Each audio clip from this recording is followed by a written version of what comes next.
Anche voi representa un momento significativo per le comunità furlane che le riguardano in Friuli come a Tor Palmont, dove che assicchiato i tanti focolari furlani, celebrando che stanno un nuovo anniversario della fondazione del Patriarcato Friuli. Il Patriarcato arriva ai suoi fini dall'anno 1421, quando il territorio furlano ha sofferto un'invasione dai veneziani, restando così sotto la sovranità delle Serenissime. O possiamo dire anche che il Furlan è una lingua romanica che continua in forme dirette in latino che si rivelava in regione di Aquilea sulla fonte di lingue di sostrato pre-romano. Vi ed opera una lingua è un patrimonio culturale, un lavoro importante per le nostre comunità.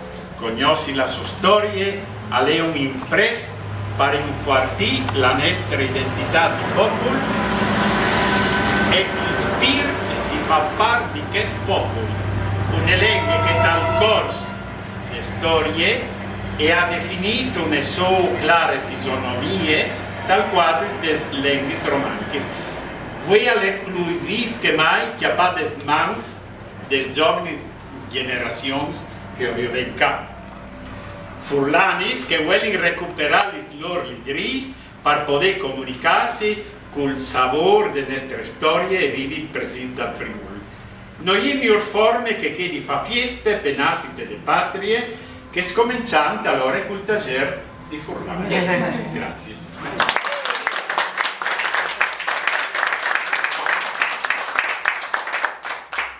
E io volevo dire che le nuove generazioni sono cominciate a vederli, il tesoro la più giovane Carletta,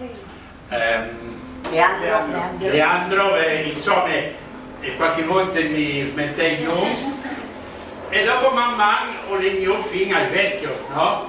Però comunque se arrivano i giovani, allora dico che speranze. Sono restando i vecchi, i quattro che si contengono sempre che storie magari, no? Allora arriverà il momento, però se la gioventù entra, la Furlane va in avanti.